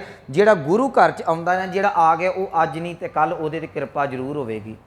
ਮਤਾ ਅਸੀਂ ਇਹ ਗੱਲ ਦੀ, ਜਿਹੜੇ ਮੇਰੇ ਵਰਗੇ ਇਹ ਕੜਾਮ ਚੌਧਰੀ ਹੁੰਦੇ ਨਾ, ਜਿਹੜੇ ਧਰਮ ਦੇ ਠੇਕੇਦਾਰ, ਉਹ ਇਹ ਗੱਲ ਕਹਿੰਦੇ ਨਹੀਂ ਜੀ ਦੇਖੋ ਇਹ ਤਾਂ ਪਤਤ ਨੇ, ਇਹ ਤਾਂ ਐਦਾਂ ਕਰਦੇ ਨੇ, ਇਹ ਤਾਂ ਨਖੇਧ ਨੇ। ਕਦੀ ਕਿਸੇ ਨੂੰ ਨਾ ਕਹੋ, ਪਤਾ ਨਹੀਂ ਪ੍ਰਮਾਤਮਾ ਨੇ ਕਿਹੜੇ ਵੇਲੇ ਦਾਤ ਕਿਹਦੀ ਝੋਲੀ 'ਚ ਪਾ ਦੇਣੀ। ਗਣਕਾਂ ਦੇ ਨਾਲ ਕੀ ਵਾਪਰਦਾ ਹੈ? ਗਣਕਾਂ ਦਾ ਜ਼ਿਕਰ ਆਪਾਂ ਕਰਦੇ ਹਾਂ ਨਾ, ਬੜੀ ਵਾਰੀ ਮੈਂ ਕੀਤਾ ਹੈ। ਗਣਕਾਂ ਦਾ ਅਰਥ ਜੀ, ਇਹ ਵੈਸੇ ਇਹਦੇ ਜੇ ਅੱਖਰੀ ਅਰਥ ਕਰੋ ਨਾ, ਇਹ ਸ਼ਬਦ ਬਣਿਆ ਗਨ ਕਾ। ਗਨ ਦਾ ਅਰਥ ਦਾ ਬਹੁਤੇ, ਜ਼ਿਆਦੇ। ਕਾ ਦਾ ਅਰਥ ਹੈ ਦਾ ਕਹਿੰਦੇ ਨੇ ਸਰੀਰ ਨੂੰ। ਉਹ ਸਰੀਰ ਜਿਹਦਾ ਕਈਆਂ ਦੇ ਨਾਲ ਸੰਬੰਧ ਹੋਵੇ, ਜਿਹਨੂੰ ਆਪਾਂ ਵੇਸ਼ਵਾ ਕਹਿ ਦਿੰਦੇ ਅੱਜ, ਉਹਨੂੰ ਗਣਕਾ ਕਿਹਾ ਜਾਂਦਾ ਹੈ। ਇਹ ਗਣਕਾ ਇੱਕ ਪੇਸ਼ੇ ਦਾ ਨਾਮ ਸੀ, ਇੱਕ ਔਰਤ ਦਾ ਨਾਮ ਨਹੀਂ ਸੀ। ਜਿਹੜਾ ਪੇਸ਼ੇ ਵਾਲਾ ਹੈ ਉਹਨੂੰ ਅਸੀਂ ਉਹਦਾ ਨਾਮ ਦਿੱਤਾ ਜਾਂਦਾ ਹੈ। ਚਲੋ ਹੁਣ ਜਿਹੜਾ ਇਹ ਪੇਸ਼ਾ ਕਰਦੀਆਂ ਸਨ ਉਹਨਾਂ ਨੂੰ ਗਣਕਾ ਹੀ ਕਿਹਾ ਜਾਂਦਾ ਸੀ। ਗਣਕਾ ਦਾ ਜੀਵਨ ਅੱਤ ਦਾ ਨਖੇਧ ਹੈ। ਪਰ ਜਦੋਂ ਪ੍ਰਮਾਤਮਾ ਬਖਸ਼ਿਸ਼ ਕਰਨ ਤੇ ਆਉਂਦਾ ਹੈ, ਕੀ ਹੋਇਆ ਕਿ ਰਾਤ ਇੱਕ ਬਜ਼ੁਰਗ ਜਿਹੜਾ ਕੋਈ ਸਾਧੂ ਮਹਾਤਮਾ ਤੁਰਿਆ ਜਾ ਰਿਹਾ ਹੈ, ਮੀਂਹ ਪੈਣ ਲੱਗ ਪਿਆ, ਮਨ 'ਚ ਆਇਆ ਮਨਾ ਬਜ਼ੁਰਗ ਹੈ, ਠੰਡ ਲੱਗ ਜਾਏਗੀ, ਤੁਰਨਾ ਔਖਾ, ਚਿੱਕੜ ਹੈ, ਡਿੱਗ ਪਵੇਗਾ। किते रात ठीक ਉਹਨੂੰ नहीं सी पता भी ये ਜਿਹੜਾ घर एक वेसवा ਦਾ है। ਉਹਦੇ घर ਦੇ ਵਿੱਚ ਉਹ ਗਿਆ, ਬੂਹਾ ਖੜਕਾਇਆ, ਉਹਨੇ ਸਮਝਿਆ ਕੋਈ ਗਾਹਕ ਆ ਗਿਆ ਹੈ। ਸੱਚੀ ਗੱਲ, ਕਿਉਂਕਿ ਜਿਹੋ ਜਿਹਾ ਪੇਸ਼ਾ ਉਹੋ ਜਿਹਾ ਹਿਸਾਬ ਰਹਿਣਾ ਸੀ ਨਾ। ਉਹਨੇ ਸਮਝਿਆ ਕੋਈ ਗਾਹਕ ਆਇਆ ਹੈ। ਬੂਹਾ ਖੋਲ੍ਹਿਆ, ਚਿੱਟੀ ਦਾੜੀ ਵੇਖੀ ਤੇ ਕਹਿਣ ਲੱਗੀ ਬਾਬਾ ਤੂੰ ਮਨ 'ਚ ਕਈ ਵਾਰੀ ਉਹਦੇ ਮਨ 'ਚ ਇਹੋ ਸੀ ਵੀ ਕੋਈ ਨਾ ਕੋਈ ਕਸਟਮਰ ਕੋਈ ਗਾਹਕ ਆਇਆ ਹੈ। ਤੇ ਮਨ 'ਚ ਆਇਆ ਵੀ ਐਸ ਉਮਰੇ ਵੀ। ਉਹਨੇ ਬਜ਼ੁਰਗ ਨੇ ਬੜੀ ਸੋਹਣੀ ਗੱਲ ਕਹੀ, ਕਹਿਣ ਲੱਗਾ ਧੀਏ ਮੈਂ ਇੱਕ ਰਾਤ ਤੇਰੇ ਘਰ ਦੇ ਵਿੱਚ ਰੁਕਣਾ। ਜਿਸ ਵੇਲੇ ਧੀ ਸ਼ਬਦ ਕਿਹਾ ਉਹਦੀਆਂ ਅੱਖਾਂ ਦੇ ਵਿੱਚ ਪਾਣੀ ਆ ਗਿਆ, ਰੋ ਪਈ ਉਹ। ਕਹਿਣ ਲੱਗਾ ਕੀ ਹੋਇਆ? ਕਹਿਣ ਲੱਗੀ ਬਾਬਾ ਤੂੰ ਗਲਤ ਘਰ 'ਚ ਆ ਗਿਆ। ਬਾਬੇ ਦਾ ਜਵਾਬ ਸੀ, ਕਹਿਣ ਲੱਗਾ ਪਿਓ ਕਦੀ ਧੀ ਦੇ ਘਰ 'ਚ ਗਲਤ ਘਰ 'ਚ ਨਹੀਂ ਹੁੰਦਾ। ਮੈਂ ਤੂੰ ਮੇਰੀ ਧੀ ਹੈ, ਮੈਂ ਤੇਰੇ ਘਰ 'ਚ ਆਇਆ, ਬਾਪ ਬਣ ਕੇ ਆਇਆ, ਤੇਰੀਆਂ ਅੱਖਾਂ 'ਚ ਪਾਣੀ ਦੱਸ। ਕਹਿਣ ਲੱਗੀ ਮੈਂ ਇੱਕ ਵੇਸ਼ਵਾ। ਉਹ ਮੰਨੀ ਜੀ, ਕਹਿੰਦੀ ਮੈਂ ਇੱਕ ਵੇਸ਼ਵਾ ਹਾਂ। ਅੱਜ ਤੱਕ ਲੋਕ ਆਏ ਭੱਦੀ ਤੋਂ ਭੱਦੀ ਸ਼ਬਦਾਵਲੀ ਵਰਤਦੇ ਰਹੇ, ਕੰਨ ਜਿਹੜੇ ਸੁੱਕ ਗਏ ਸਨ ਭੱਦੀ ਸ਼ਬਦਾਵਲੀ ਸੁਣ ਸੁਣ ਕੇ। ਪਹਿਲੀ ਵਾਰ ਅੰਮ੍ਰਿਤ ਵਰਗੇ ਬੋਲ ਕਿਸੇ ਨੇ ਧੀ ਕਹਿ ਕੇ ਕੰਨ 'ਚ ਪਾਏ ਨੇ। ਮੈਂ ਬੜੀ ਵਾਰੀ ਬੇਨਤੀ ਕਰਦਾ ਨਾ, ਹੋ ਸਕਦਾ ਕੋਈ ਮਜਬੂਰੀ ਵਸ ਜੀਵਨ ਉਹਦਾ ਗਰਕ ਜਾਵੇ, ਪਰ ਉਹਦਾ ਵੀ ਚਿੱਤ ਕਰਦਾ ਕੋਈ ਮੈਨੂੰ ਧੀ ਆਖੇ, ਕੋਈ ਭੈਣ ਆਖੇ, ਕੋਈ ਭਰਾ, ਕੋਈ ਰਿਸ਼ਤੇ ਸਾਰਿਆਂ ਦਿੰਦੇ ਨੇ, ਫੀਲਿੰਗ ਸਾਰਿਆਂ ਦੀ ਹੈ। ਮਜਬੂਰੀ ਵਸ ਕਈ ਵਾਰੀ ਜਿਹੜਾ ਹੈ ਉਹ ਘੁੰਗਰੂ ਬੰਨ੍ਹ ਕੇ ਨੱਚਣਾ ਪੈ ਸਕਦਾ ਹੈ। ਜ਼ਰੂਰੀ ਨਹੀਂ ਜਿਹੜੇ ਸਟੇਜਾਂ 'ਤੇ ਨਚਾਰ ਸਾਡੇ ਨੱਚਦੇ ਨੇ, ਜਿਹੜੇ ਇਹ ਡਾਂਸਰਾਂ ਜਿਹੜੀਆਂ ਨੱਚ, ਜ਼ਰੂਰੀ ਨਹੀਂ ਉਹ ਸ਼ੌਂਕ ਨੂੰ ਨੱਚਦੀਆਂ ਨੇ। ਉਹਨਾਂ ਦੀ ਮਗਰ ਹਿਸਟਰੀ ਨੂੰ ਪੜ੍ਹੋ, ਘਰ ਦੀ ਗਰੀਬੀ ਨਚਾ ਕੇ ਮਜਬੂਰ ਕਰ ਦਿੰਦੀ ਹੈ। ਪਰ ਚਿੱਤ ਉਹਨਾਂ ਦਾ ਵੀ ਕਰਦਾ ਹੈ ਕਿ ਮੈਨੂੰ ਵੀ ਕੋਈ ਭੈਣ ਆਖੇ, ਮੈਨੂੰ ਵੀ ਕੋਈ ਧੀ ਆਖੇ। ਹਰੇਕ ਦੇ ਅੰਦਰ ਦਿਲ ਹੈ। ਪਰ ਸਾਡੀ ਅੱਜ ਸਮਾਜ ਦੀ ਸੋਚ ਇੰਨੀ ਕੁ ਮਾੜੀ ਹੋ ਚੁੱਕੀ ਹੈ। ਅੱਜ ਅਸੀਂ ਜਿਹੜਾ ਹੈ ਉਹ ਕਿਸੇ ਨੂੰ ਪਤਾ ਨਹੀਂ ਇੰਨੇ ਕੁ ਕਿਉਂ ਕਠੋਰਤਾ ਲੈ ਬਾਹਰੀ ਜੀਵਨ ਵੇਖ ਕੇ ਉਹਨੂੰ ਕਹਿ ਦਿੰਦੇ ਆ। ਮੈਂ ਬੜੀ ਵਾਰੀ ਕਹਿੰਦਾ ਜਿਹਦੇ 'ਚ 99 ਔਗਣ ਨੇ ਨਾ, ਇਹ ਫਿਰ ਵੀ ਕਿਤੇ ਨਾ ਕਿਤੇ 1% ਗੁਣ ਪਿਆ ਹੋਇਆ ਹੈ। ਬਸ ਤੁਸੀਂ 1% ਗੁਣ ਚੁੱਕ ਕੇ ਉਹਦਾ ਜੀਵਨ ਤਬਦੀਲ ਕਰ ਸਕਦੇ। ਮਹਾਂਪੁਰਖ ਨੇ ਇਹੋ ਪੁਆਇੰਟ ਮਾਰਿਆ। ਉਹ ਕਹਿਣ ਲੱਗਾ ਮੈਨੂੰ ਕੋਈ ਗੱਲ ਨਹੀਂ। ਉਹ ਕਹਿਣ ਲੱਗੀ ਮੈਂ ਜੀਵਨ ਨਖੇਧ ਹੈ, ਅੱਜ ਤੱਕ ਮੇਰਾ ਵਪਾਰ ਚੱਲਦਾ ਰਿਹਾ। ਤੇ ਬਜ਼ੁਰਗ ਕਹਿਣ ਲੱਗਾ ਧੀਏ ਬਾਪ ਕਦੀ ਇਹੋ ਜਿਹੇ ਕਰਮ ਨਹੀਂ ਕਰ ਦਿੰਦੇ, ਮੈਂ ਤੇਰਾ ਬਾਪ ਬਣ ਕੇ ਆਇਆ। ਉਹ ਰਾਤ ਰੁਕਿਆ ਉਹਦੇ ਕੋਲ। ਜਿਸ ਵੇਲੇ ਰਾਤ ਰੁਕਿਆ ਤੇ ਜੇ ਕੋਈ ਆਮ ਸਾਧ ਹੁੰਦਾ ਉਹਦਾ ਬੇੜਾ ਵੀ ਗਰਕ ਜਾਂਦਾ, ਤੇ ਜੇ ਕੋਈ ਜ਼ਿਆਦਾ ਕੱਟੜ ਹੁੰਦਾ ਉਹ ਉਹਨੂੰ ਜਿਹੜਾ 4 ਮੰਦੇ ਸ਼ਬਦ ਬੋਲ ਕੇ ਕਹਿ ਦਿੰਦਾ ਤੂੰ ਤੇ ਗਰਕ ਗਿਆ, ਉਹ ਹੋ ਗਿਆ, ਜੇ ਹੋ ਗਿਆ, ਤੇ ਉਹਦੇ ਘਰੋਂ ਚੱਲ ਜਾਂਦਾ। ਪਰ ਬਜ਼ੁਰਗ ਨੇ ਦੋਵੇਂ ਕਰਮ ਨਹੀਂ ਕੀਤੇ। ਨਾ ਤੇ ਬਜ਼ੁਰਗ ਨੇ ਜੀਵਨ ਨੂੰ ਆਪਣੇ ਨੂੰ ਡਿੱਗਣ ਦਿੱਤਾ, ਨਾ ਉਹਨੂੰ ਮਾੜਾ ਸ਼ਬਦ ਕਿਹਾ। ਕਹਿਣ ਲੱਗੇ ਧੀਏ ਜੇ ਤੇਰੀਆਂ ਅੱਖਾਂ 'ਚ ਪਾਣੀ ਆਇਆ ਨਾ, ਇਹ ਕੰਮ ਛੱਡ ਕਿਉਂ ਨਹੀਂ ਦਿੰਦੀ? ਉਹ ਕਹਿਣ ਲੱਗੀ ਬਾਬਾ ਕੀ ਕਰਾਂ, ਮੈਂ ਛੱਡ ਨਹੀਂ ਸਕਦੀ। ਇੱਕ ਮੇਰਾ ਪੇਸ਼ਾ ਹੈ, ਇੱਕ ਮੇਰੀ ਰੋਟੀ ਇੱਥੋਂ ਚੱਲਦੀ ਹੈ, ਮੈਂ ਕੀ ਕਰਾਂ? ਕਹਿਣ ਲੱਗਾ ਚੱਲ ਮੈਂ ਤੈਨੂੰ ਪੇਸ਼ਾ ਤੈਨੂੰ ਛੱਡਣ ਨੂੰ ਨਹੀਂ ਕਹਿੰਦਾ, ਮੈਂ ਇਹ ਨਹੀਂ ਕਹਿੰਦਾ ਤੂੰ ਛੱਡ, ਤੂੰ ਇੱਕ ਕੰਮ ਕਰ, ਆ ਤੋਤਾ ਰੱਖ ਲਾ। ਉਹਦੇ ਕੋਲ ਤੋਤਾ ਸੀ, ਕਈ ਤੋਤੇ ਬੋਲਦੇ ਹੁੰਦੇ ਨੇ, ਆਪ ਨੂੰ ਪਤਾ 2 ਤਰ੍ਹਾਂ ਦੇ ਤੋਤੇ ਹੁੰਦੇ ਨੇ। ਉਹ ਇਹ ਬੋਲਦਾ ਹੈ, ਇੱਦਾਂ ਕਰਿਆ ਕਰੀ ਕਿ ਇਹ ਤੋਤੇ ਨੂੰ ਮੈਂ ਰਾਮ ਰਾਮ ਦੀ ਰੱਟ ਲਾਉਣੀ ਸਿਖਾਈ ਹੈ। ਇਹਨੂੰ ਸਵੇਰੇ ਸਵੇਰੇ ਘੜੀ ਉੱਠ ਕੇ ਨਾ, ਸਵੇਰੇ ਸਵੇਰੇ ਇਹ ਗਾਹਕ ਨਹੀਂ ਆਉਂਦੇ, ਸਵੇਰੇ ਸਵੇਰੇ ਘੜੀ ਉੱਠ ਕੇ ਨਾ ਤੇ ਤੂੰ ਇਹਨੂੰ ਰਾਮ ਰਾਮ ਜਿਹੜਾ ਜਪਾਇਆ ਕਰੀ, ਆਪੇ ਪਰਮਾਤਮਾ ਭਲੀ ਕਰੇਗਾ। ਆਖਰ ਭਾਈ ਗੁਰਦਾਸ ਜੀ ਦਾ ਬਚਨ ਹੈ, ਭਾਈ ਸਾਹਿਬ ਕਹਿਣਗੇ ਇੱਕ ਵੇਸਵਾ ਤੋਤੇ ਨੂੰ ਰਾਮ ਰਾਮ ਜਪਾਉਂਦੇ ਹੋਈ ਆਪਣੀ ਲਿਵ ਲੱਗੀ। ਇਹੋ ਜਿਹੀ ਲਿਵ ਲੱਗੀ, ਸਰੀਰ ਨਖਿੱਧ ਸੀ, ਲੋਕ ਵੇਸ਼ਵਾ ਕਹਿੰਦੇ ਸਨ, ਗਣਕਾ ਕਹਿੰਦੇ ਸਨ, ਪਰ ਉਹ ਪਰਮਾਤਮਾ ਦੇ ਘਰ ਦੇ ਵਿੱਚ ਜਾ ਕੇ ਪ੍ਰਵਾਨ ਹੋ ਗਈ। ਇਹ ਪਰਮਾਤਮਾ ਦੀ ਦਾਤ ਹੈ। ਤੇ ਜੇ ਸਾਡਾ ਸਮਾਜ ਗੱਲ ਕਰਦਾ ਤੇ ਮੇਰੇ ਖਿਆਲ 'ਚ ਉਹ ਵਿਚਾਰੀ ਮਰ ਵੀ ਜਾਂਦੀ ਨਾ ਜੇ ਕਿਤੇ, ਤੇ ਮਰਨ ਤੋਂ ਬਾਅਦ ਵੀ ਮਿੱਟੀ ਪੁਲੀਤ ਕੀਤੀ ਜਾਣੀ ਸੀ। ਇਹ ਤੇ ਵੇਸ਼ਵਾ ਸੀ। ਅੱਜ ਵੀ ਹੁੰਦਾ ਹੈ ਨਾ, ਬੰਦਾ ਮਰ ਵੀ ਜਾਂਦਾ, ਮਰਨ ਤੋਂ ਬਾਅਦ ਵੀ ਉਹਦੀ ਮੜੀਆਂ ਦੀ ਮਿੱਟੀ ਚੁੱਕ ਚੁੱਕ ਕੇ ਉਡਾਈ ਜਾਂਦੀ। ਇਹ ਤੇ ਇਦਾਂ ਦਾ ਸੀ। ਕਦੀ ਕਿਸੇ ਨੂੰ ਮਾੜਾ ਨਾ ਆਖਿਆ ਕਰੋ। ਮੈਂ ਚਲੋ ਪੌੜੀ ਪੜ੍ਹ ਦੇਣਾ ਭਾਈ ਸਾਹਿਬ ਦੀ ਜਿਹੜੀ ਹੈ। ਕਹਿਣ ਲੱਗੇ ਕਿ ਗਣਕਾ ਪਾਪਣ ਹੋਏ ਕੈ ਪਾਪਾਂ ਦਾ ਗਲਹਾਰ ਪਰੋਤਾ, ਮਹਾਂਪੁਰਖ ਅਚਾਨਚਕ ਗਣਕਾ ਵਾੜੇ ਆਏ ਖਲੋਤਾ, ਦੁਰਮਤ ਦੇਖ ਦਇਆਲ ਹੋਏ। ਕੋਈ ਚੰਗੀ ਮੱਤ ਵੇਖ ਕੇ ਤਾਂ ਦਿਆਲ ਹੁੰਦਾ ਹੀ ਹੈ, ਪਰ ਜਿਹੜਾ ਰੱਬ ਦਾ ਪਿਆਰਾ ਨਾ ਉਹ ਭੈੜੀ ਮੱਤ ਵੇਖ ਕੇ ਵੀ ਦਿਆਲ ਹੋ ਜਾਂਦਾ। ਜੇ ਦੁਰਮਤ ਦੇਖ ਦਇਆਲ ਹੋਏ, ਹੱਥੋਂ ਉਸ ਨੂੰ ਦਿੱਤੋਸ ਤੋਤਾ ਲਿਵ ਲੱਗੀ, ਉਸ ਤੋਤਿਓਂ ਨਿਤ ਪੜਾਏ ਕਰੇ ਆ ਸੋਤਾ। ਅਖੀਰ ਤੇ ਕਹਿਣ ਲੱਗੇ ਕਿ ਗਈ ਬੈਕੁੰਠ ਬੇਬਾਨ ਚੜ, ਨਰਕਸ ਵਿੱਚ ਨਾ ਖੱਦ ਸਗੋਤਾ। ਕਹਿਣ ਲੱਗੇ ਭਲਿਆ ਉਹ ਇੱਕ ਗਣਕਾ ਜਿਹੜੀ ਸੀ ਨਰਕਾਂ ਤੋਂ ਬਚ ਕੇ ਬੇਬਾਨ ਤੇ ਚੜ ਕੇ ਸਵਰਗਾਂ ਦੇ ਵਿੱਚ ਚਲੀ ਗਈ। ਕਿਉਂ? ਕਿਉਂਕਿ ਉਹਦੀ ਤੋਤੇ ਤੋਂ ਲਿਵ ਲੱਗ ਗਈ। ਦਾਤੀ ਸਾਹਿਬ ਸੰਧੀਆਂ ਕਿਆ ਚੱਲਿਆ ਤਿਸ ਨਾਲ। ਮੈਂ ਨਾ ਉਹਦੇ ਗਲੀ ਦੇ ਲਾਗੇ ਦੂਸਰੀਆਂ ਗਲੀਆਂ, ਇਹ ਬਾਜ਼ਾਰ ਹੀ ਹੁੰਦਾ ਸੀ ਜੀ ਪੂਰੇ ਦਾ ਪੂਰਾ। ਕੋਈ ਵੀ ਕੰਮ ਸੀ ਨਾ ਉਹਦਾ ਪੂਰੇ ਦਾ ਪੂਰਾ ਬਾਜ਼ਾਰ ਹੀ ਇਸ ਕਰਮ ਦਾ ਹੁੰਦਾ ਸੀ ਵੀ ਇੱਥੇ ਜਿਵੇਂ ਅੱਜ ਤੁਸੀਂ ਦਰਬਾਰ ਸਾਹਿਬ ਚਲੇ ਜਾਓ, ਉੱਥੇ ਵੱਖੋ ਵੱਖ ਬਾਜ਼ਾਰ ਨੇ, ਕਈਆਂ ਵਾਲਾ ਬਾਜ਼ਾਰ ਹੈ, ਲੁਹਾਰਾਂ ਵਾਲਾ ਬਾਜ਼ਾਰ ਹੈ, ਸੁਨਿਆਰੇ ਵਾਲਾ ਬਾਜ਼ਾਰ ਹੈ, ਚੂੜੀ ਵਾਲਾ ਬਾਜ਼ਾਰ ਹੈ, ਮਾਈ ਸੇਵਾ, ਸਾਰੇ ਬਾਜ਼ਾਰ ਨੇ ਨਾ, ਉਹ ਪੂਰੇ ਦਾ ਪੂਰਾ ਕਰਮ ਇਦਾਂ ਦਾ ਹੁੰਦਾ ਸੀ। ਗਨਕਾ ਦੇ ਲਾਗੇ ਦੂਜੀਆਂ ਹੋਰ ਵੀ ਗਲੀਆਂ ਹੋਣਗੀਆਂ, ਜਿਹੜੇ ਲੋਕ ਉਹਨਾਂ ਨੂੰ ਗਾਲਾਂ ਕੱਢਦੇ, ਮੰਦੇ ਸ਼ਬਦ ਬੋਲਦੇ ਹੋਣਗੇ, ਉਹਨਾਂ ਦਾ ਜ਼ਿਕਰ ਨਹੀਂ ਗੁਰੂ ਗ੍ਰੰਥ ਸਾਹਿਬ ਦੇ ਵਿੱਚ, ਉਹ ਭਵਜੁਲ ਤੋਂ ਪਾਰ ਨਹੀਂ ਹੋਏ। ਪਰ ਜਦੋਂ ਪਰਮਾਤਮਾ ਦਾਤ ਕਰਨ ਤੇ ਦੇਣ ਤੇ ਆਉਂਦਾ ਹੈ, ਉਹ ਫੜ ਕੇ ਇੱਕ ਪਾਪੀ ਮਨੁੱਖ ਨੂੰ ਵੀ ਤਾਂ ਜਿਹੜਾ ਪਰਮਾਤਮਾ ਤੱਕ ਮਿਲਾ ਦਿੰਦਾ ਹੈ। ਮੈਂ ਗੁਰੂ ਨਾਨਕ ਸਾਹਿਬ ਦਾ ਸ਼ਲੋਕ ਪੜ੍ਹਦੇ ਮੈਂ ਕਹਿਣ ਲੱਗੇ, ਦਾਤੀ ਸਾਹਿਬ ਸੰਦੀਆਂ ਕਿਆ ਚੱਲਿਆ ਤਿਸ ਨਾਲ, ਇੱਕ ਜਾ ਗਨ ਨਾਲ ਹਨ, ਇੱਕ ਜਾ ਗੰਦੇ ਨਾਲ ਹਨ, ਇੱਕ ਨਾ ਸੁੱਤਿਆਂ ਦੇ ਉਠਾਲ। ਪਰਮਾਤਮਾ ਦੇ ਘਰ ਦਾ ਪਤਾ ਨਹੀਂ ਜੀ ਉਹਨੇ ਕਿਹੜੇ ਵੇਲੇ ਦਾਤ ਦੇ ਦੇਣੀ ਹੈ। ਅਗਲੀ ਬੇਨਤੀ ਕਰਾਂ, ਗੁਰਮੁਖੋ ਦਾਤ ਜਦੋਂ ਹੁਣ ਮਨ 'ਚ ਆਵੇਗਾ ਅਸੀਂ ਦਾਤ ਕਿਵੇਂ ਲਈਏ, ਕਿਉਂਕਿ ਪਰਮਾਤਮਾ ਤੇ ਦਾਤ ਦਿੰਦਾ ਹੈ। ਅੱਜ ਤੱਕ ਸਾਡੀ ਇੱਕ ਬੜੀ ਤਕੜੀ ਮੁਸ਼ਕਲ ਹੈ, ਅਸੀਂ ਬਾਣੀ ਨੂੰ ਨਾ ਬਿਜ਼ਨਸ ਬਣਾਇਆ ਹੋਇਆ ਹੈ। ਮੇਰੀ ਗੱਲ ਦਾ ਗੁੱਸਾ ਨਾ ਕਰਿਓ, ਅਸੀਂ ਬਾਣੀ ਨੂੰ ਬਿਜ਼ਨਸ ਇਸ ਤਰੀਕੇ ਨਾਲ ਬਣਾਇਆ ਹੈ ਕਿ ਮੈਂ ਬਾਣੀ ਪੜਾਂਗਾ ਤੇ ਪ੍ਰਭੂ ਜੀ ਮੈਨੂੰ ਤੁਸੀਂ ਆਹ ਦੇ ਦਿਓ, ਮੈਂ ਬਾਣੀ ਪੜਾਂਗਾ ਤੇ ਮੈਨੂੰ ਆਹ ਦੇ ਦਿਓ। ਇੱਕ ਬੱਚਾ ਕਹਿੰਦਾ ਹੈ ਮੈਂ ਪਾਸ ਹੋ ਜਾਵਾਂ, ਉਹ ਤਾਂ ਮੱਥਾ ਟੇਕਦਾ ਹੈ। ਮੇਰੇ ਵਰਗਾ ਜਵਾਨ ਤਾਂ ਮੱਥਾ ਟੇਕਦਾ ਮੈਨੂੰ ਨੌਕਰੀ ਲੱਗ ਜਾਵੇ। ਇੱਕ ਵਿਆਹਿਆ ਵਰਿਆ ਤਾਂ ਮੱਥਾ ਟੇਕਦਾ ਹੈ ਕਿ ਮੇਰੇ ਘਰ ਔਲਾਦ ਹੋ ਜੇ। ਇੱਕ ਅਧਖੜ ਤਾਂ ਮੱਥਾ ਟੇਕਦਾ ਮੇਰੇ ਪੁੱਤ ਦਾ ਵਿਆਹ ਹੋ ਜੇ।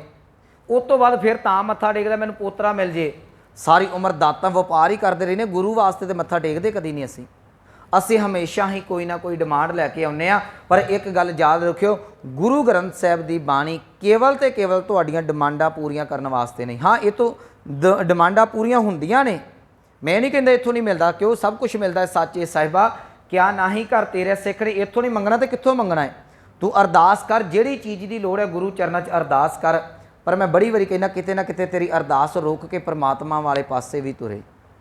ਜਦੋਂ ਤੂੰ ਬਾਣੀ ਪੜ੍ਹਨੀ ਹੈ, ਆਪਣੇ ਕੰਮ ਵਾਸਤੇ ਬਾਣੀ ਪੜ੍ਹ, ਤੇਰੇ ਕਾਰਜ ਸਫਲ ਹੋਣਗੇ। ਪਰ ਕਦੀ ਕਦੀ ਪਿਆਰ ਦੇ ਵਿੱਚ ਭਿੱਜ ਕੇ ਵੀ ਬਾਣੀ ਪੜ੍ਹਿਆ ਕਰ। ਪਿਆਰ ਦੇ ਵਿੱਚ ਹੀ ਆਨੰਦ ਹੈ, ਦਾਤ ਪਿਆਰ 'ਚ ਹੀ ਮਿਲਦੀ ਹੈ। ਮੈਂ ਉਦਾਹਰਨ ਦੇ ਦਿੰਦਾ, ਸਾਡੇ ਚਲੋ ਅਸੀਂ ਘਰਾਂ 'ਚ ਜਾਂਦੇ ਹਾਂ, ਮਾਂ ਬਾਪ ਨੇ, ਅਤੇ ਜਿਹੜੀ ਮੇਰੀ ਉਮਰ ਦੇ ਭਾਵੇਂ ਅਸੀਂ ਮਾਂ ਬਾਪ ਕਹਿ ਦਿੰਦੇ ਆ ਕਿ ਦਾੜੀਆਂ ਵਾਲੇ ਨੇ, ਬਾਹਰ ਕੋਈ ਸਾਨੂੰ ਮਾਂ ਬਾਪ ਦੀ ਉਮਰ ਨਾ ਕਵਾਵੇ ਨਾ, ਅਸੀਂ ਬੜੀ ਰਿਸਪੈਕਟ ਨਾਲ ਘੁੰਮਦੇ ਹਾਂ। ਅਤੇ ਘਰ ਮਾਂ ਬਾਪ ਨੂੰ ਕੀ ਕਹਿੰਦੇ ਫਿਰਦੇ ਹਾਂ, ਕਦੀ ਮਖੌਲ ਕਰ ਦਿੱਤਾ, ਕਦੀ ਕੁਛ ਕਰ ਦਿੱਤਾ। ਮਾਂ ਬਾਪ ਹੈ ਹੀ ਪਿਆਰ ਦੀ ਮੂਰਤ। ਉਹਨੂੰ ਬੱਚਾ ਮਿਲ ਜਾਵੇ, ਉਹਦਾ ਪੁੱਤ ਵੱਡਾ ਹੋ ਜਾਵੇ, ਉਹ ਉਹਦੇ ਵਾਸਤੇ ਪੁੱਤ ਪੁੱਤ ਹੀ ਰਹਿੰਦਾ ਹੈ। ਮਾਂ ਬਾਪ ਦੇ ਨਾਲ ਅਸੀਂ ਦੇਖਦੀ ਹੈ, ਮੈਂ ਉਦਾਹਰਨ ਦੇ ਲੱਗਾ, ਜਿਹੜੀ ਇੱਕ ਬੱਚਾ ਮਾਂ ਦੀ ਬਾਪ ਦੀ ਗੋਦ ਦੇ ਵਿੱਚ ਬਹਿੰਦਾ ਹੈ, ਉਹਨੂੰ ਕੁਛ ਮੰਗਦਾ ਨਹੀਂ, ਪਰ ਉਹ ਬਾਪ ਦੀ ਮਾਂ ਦੀ ਗੋਦ ਦੇ ਵਿੱਚ ਬਹਿ ਕੇ ਲਾਡ ਕਰਦਾ ਹੈ, ਪਿਆਰ ਕਰਦਾ ਹੈ। ਮਾਂ ਵੀ ਲਾਡ ਪਿਆਰ ਕਰਦੀ ਹੈ। ਯਾਦ ਰੱਖਿਓ, ਬੱਚਾ ਨਾ ਵੀ ਲਾਡ ਪਿਆਰ ਕਰੇ, ਮਾਂ ਬਾਪ ਨੇ ਤਾਂ ਵੀ ਰੋਟੀ ਦੇਣੀ ਹੈ, ਲੀੜਾ ਕੱਪੜਾ ਲੈ ਕੇ ਲੋੜਾਂ ਤਾਂ ਵੀ ਪੂਰੀਆਂ ਕਰਨੀਆਂ ਹੈ। ਜੇ ਲਾਡ ਪਿਆਰ ਕਰ ਲਓ, ਉਹਨੂੰ ਲੋੜਾਂ ਤਾਂ ਵੀ ਮਿਲ ਜਾਣੀਆਂ ਹੈ। ਪਰ ਜਿਹੜਾ ਲਾਡ ਹੈ ਉਹ ਇੱਕ ਦਿਨ ਮਾਂ ਦੇ ਦਿਲ ਦੀ ਖੁਸ਼ੀ ਲੈ ਜਾਂਦਾ ਹੈ, ਉਹਦੀ ਬਖਸ਼ਿਸ਼ ਲੈ ਜਾਂਦਾ ਹੈ। ਤੁਸੀਂ ਗੁਰੂ ਕੋਲ ਆ ਕੇ ਬਾਣੀ ਪੜ੍ਹੋ ਜਾਂ ਨਾ ਪੜ੍ਹੋ, ਕੰਮ ਤੁਹਾਡੇ ਸਾਰੇ ਸਿੱਧ ਹੁੰਦੇ ਜਾਣੇ ਨੇ। ਜਿਹੜਾ ਭਾਵਨਾ ਦੇ ਨਾਲ ਬਾਣੀ ਪੜ੍ਹਦਾ ਉਹ ਪਰਮਾਤਮਾ ਦੀ ਖੁਸ਼ੀ ਲੈ ਜਾਂਦਾ ਹੈ। ਬਸ ਆਹ ਚੀਜ਼ ਦਾ ਫਰਕ ਹੈ। ਹੁਣ ਅਸੀਂ ਘਰ 'ਚ ਰਹਿੰਦੇ, ਇਹ ਥੋੜ੍ਹੀ ਵੀ ਤੁਸੀਂ ਮਾਂ ਨੂੰ ਜਾ ਕੇ ਗਾਲਾਂ ਦੋ ਕੱਢ ਦਿੱਤੇ, ਉਹ ਰੋਟੀ ਨਹੀਂ ਦੇਵੇਗੀ, ਰੋਟੀ ਉਹਨੇ ਤਾਂ ਵੀ ਦੇ ਦੇਣੀ, ਉਹਨੂੰ ਪਤਾ ਵੀ ਮੇਰੀ ਔਲਾਦ ਹੀ ਇੱਦਾਂ ਦੀ ਹੈ। ਪਰ ਯਾਦ ਰੱਖਿਓ, ਤੁਸੀਂ ਪਿਆਰ ਦੇ ਸ਼ਬਦ ਬੋਲ ਦਿਓ, ਉਹਨੇ ਰੋਟੀ ਤਾਂ ਵੀ ਦੇਣੀ। ਇਹ ਮਾਂ ਦਾ ਕਰਮ ਹੈ, ਬਾਪ ਦਾ ਕਰਮ ਹੈ। ਉਹਨੇ ਜੇਬ 'ਚ ਤੁਰ ਲੱਗਿਆ, ਪੈਸੇ ਪਾਉਣੇ ਹੀ ਪਾਉਣੇ ਨੇ, ਜਿੱਦਾਂ ਦਾ ਮਰਜ਼ੀ ਹੈ, ਭਾਵੇਂ ਚੰਗਾ ਸੁਭਾਅ ਹੈ, ਭਾਵੇਂ ਕੌੜਾ ਹੈ, ਪਿਓ ਨਿੰਮ ਵਰਗਾ। ਪਰ ਇੱਕ ਗੱਲ ਯਾਦ ਰੱਖਿਓ, ਤੁਸੀਂ ਮਾਂ ਦੀ ਬਾਪ ਦੀ ਗੋਦ 'ਚ ਬਹੋਗੇ, ਉਹ ਫਿਰ ਸਿਰ 'ਤੇ ਹੱਥ ਪਿਆਰ ਨਾਲ ਫੇਰਦਾ ਹੈ। ਪੈਸੇ ਨਾਲ ਹੱਥ ਨਹੀਂ ਪਿਆਰ 'ਤੇ ਫਿਰਦੇ ਹੁੰਦੇ। ਕਦੀ ਵੀ ਵੇਖੋ, ਪਿਆਰ ਨਾਲ ਸਿਰ 'ਤੇ ਹੱਥ ਉਦੋਂ ਆਉਂਦਾ ਜਦੋਂ ਤੁਸੀਂ ਮਾਂ ਬਾਪ ਦੇ ਜਾਂ ਪੈਰੀ ਹੱਥ ਲਾਉਂਦੇ ਜਾਂ ਗੋਦ ਦੇ ਵਿੱਚ ਵੜਦੇ ਜੇ। ਉੱਦਾਂ ਸਿਰ 'ਤੇ, ਜਿਹੜਾ ਸਿਰ 'ਤੇ ਹੱਥ, ਇਹ ਪਿਆਰ ਹੈ। ਤੁਸੀਂ ਗੁਰੂ ਕੋਲ ਆ ਕੇ ਦਾਤਾ ਮੰਗਦੇ ਜੇ, ਮੁਬਾਰਕ ਹੈ। ਪਰ ਜਦੋਂ ਭਾਵਨਾ ਦੇ ਨਾਲ, ਪਿਆਰ ਦੇ ਨਾਲ ਬਾਣੀ, ਕੇਵਲ ਤੇ ਕੇਵਲ ਪਿਆਰ ਵਾਸਤੇ ਬਾਣੀ ਪੜ੍ਹਦੇ, ਉਦੋਂ ਫਿਰ ਪਰਮਾਤਮਾ ਸਿਰ 'ਤੇ ਮਿਹਰਾਂ ਦਾ, ਆਪਣੀਆਂ ਬਖਸ਼ਿਸ਼ਾਂ ਦਾ ਹੱਥ ਫੇਰਦਾ ਹੈ। ਉਹ ਜਿਹੜਾ ਹੈ ਆਪਣੀ ਮਿਹਨਤ ਨਹੀਂ, ਉਹ ਕਿਰਪਾ ਦੇ ਨਾਲ ਮਿਲਦਾ ਹੈ। ਇੱਥੇ ਸਤਿਗੁਰੂ ਕਹਿ ਲਗੇ, ਇਹ ਕਨੇਹੀ ਦਾਤ, ਕਹਿੰਦੇ ਇਹ ਕਿਹੋ ਜਿਹੀ ਦਾਤ ਹੋਈ, ਆਪਸ ਤੇ ਜੋ ਪਾਈ ਹੈ। ਜੇ ਤੂੰ ਅੰਮ੍ਰਿਤ ਵੇਲੇ ਉੱਠ ਕੇ ਕੁਝ ਲੈ ਲਿਆ ਤੇ ਤੂੰ ਇਹ ਆਖੀ ਜਾਵੇਂ ਇਹ ਮੇਰੀ ਮਿਹਨਤ ਹੈ, ਯਾਦ ਰੱਖੀ ਉਹ ਮਿਹਨਤ ਦਾ ਫਲ ਹੋ ਸਕਦਾ ਹੈ, ਉਹ ਦਾਤ ਨਹੀਂ ਹੋ ਸਕਦੀ। ਦਾਤ ਉਹ ਹੈ ਜੋ ਵੀ ਪਰਮਾਤਮਾ ਤੈਨੂੰ ਦਿੰਦਾ ਹੈ, ਜਿਹਨੂੰ ਆਪਾਂ ਕੱਲ੍ਹ ਵੀ ਪੜ੍ਹਿਆ ਸੀ ਕਿ ਜਿਸ ਦਾ ਦਿੱਤਾ ਖਾਵਣਾ ਤਿਸ ਕਹੀਐ ਸ਼ਾਬਾਸ਼। ਬੜਾ ਚੰਗਾ ਹੋਵੇਗਾ ਗੁਰਮੁਖੋ ਹਰੇਕ ਚੀਜ਼ ਨੂੰ ਉਹਦੀ ਦਾਤ ਦੇ ਨਾਲ ਜੋੜ ਦਈਏ। ਹੈ ਤੇ ਸਾਰੀਆਂ ਦਾਤਾਂ ਹੀ, ਦਾਤ ਦਾ ਸੌਖਾ ਅਰਥ ਮੈਂ ਕੀਤਾ ਤੋਹਫੇ, ਹੈ ਤੇ ਪਰਮਾਤਮਾ ਦੀਆਂ ਦਾਤਾਂ ਹੀ। ਪਰ ਜਦੋਂ ਵੀ ਕੋਈ ਦਾਤ ਪਰਮਾਤਮਾ ਦਿੰਦਾ ਹੈ ਨਾ, ਉਹਦਾ ਸ਼ੁਕਰ ਕਰਿਆ ਕਰੋ। ਆਖਿਆ ਕਰੋ, ਪਰਮਾਤਮਾ ਤੇਰਾ ਸ਼ੁਕਰ, ਤੇਰਾ ਧੰਨਵਾਦ, ਤੂੰ ਮੈਨੂੰ ਇਸ ਲਾਇਕ ਸਮਝ ਕੇ ਆਹ ਦਾਤ ਦਿੱਤੀ ਹੈ। ਇਹਦੇ ਨਾਲ ਫਰਕ ਕੁਛ ਨਹੀਂ ਪੈਣਾ। ਮੈਂ ਇੱਕ ਪੰਕਤੀ ਪੜ੍ਹ ਦੇਣਾ, ਵੱਡਾ ਨਾ ਹੋਵੇ ਘਾਟ ਨਾ ਜਾਏ। ਤੁਸੀਂ परमात्मा नूं मान लो उन्हें तुहानूं कोठी दित्ती, एक उदाहरण है, ਤੁਸੀਂ कह दो कि परमात्मा जी वो तुहाडा शुक्र है, ਉਹਨੂੰ ਤਾਂ भी कोई फर्क नहीं। तो जे ਤੁਸੀਂ रब नूं दो गालां भी कढ़ दो तो फिर कि ਇਹ ਕਿਹੜਾ ਤੂੰ ਸਹਾਨ करदा लोकां नूं दित्ती मैनूं भी दे दित्ती, ਉਹਨੂੰ ਤਾਂ भी कोई फर्क नहीं पैना। ਤੁਹਾਡੇ अंदर नूं जरूर फर्क पैना है जे ਤੁਸੀਂ परमात्मा ਦਾ शुक्र करोगे, ਤੁਹਾਡੇ अंदर परमात्मा ਲਈ प्रेम पैदा होवेगा। जे ਉਹਦੇ ਲਈ ਮੰਦੇ ਸ਼ਬਦ ਵਰਤੋਗੇ ਤੁਹਾਡੇ ਲਈ अंदर नफरत पैदा होवेगी। ਇਹ फर्क ਸਾਨੂੰ ਪੈਣਾ है, परमात्मा ਨੂੰ कोई फर्क नहीं पैना।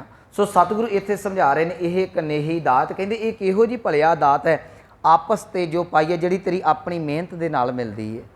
तो मैं एक सलोक भगत कबीर साहब का कह देवां, बाकी आपां कल वाच लांगे, समा मेरा हो चलिया।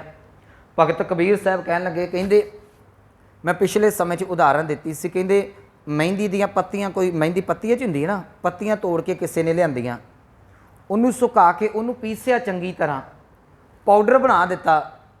जिन्ना चिर मेहंदी पाउडर के रूप दे विच वो अपना रंग नहीं विखाउंदी, उस तो बाद उन्होंने पानी पा के घोल दिता, घोलिया भी रंग ना आया।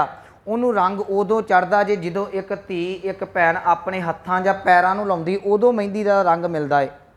भगत कबीर साहब कहन लगे मना मैं अपने आप नूं मेहंदी दे वांग इन्नी क घल ना घाली, पहलियां पत्तियां दे वांग अपने आप च हरियावल रंग भरिया, फिर धुप्पे सुक्की, फिर कूंडे दे विच पीसी गई, पाउडर बनी।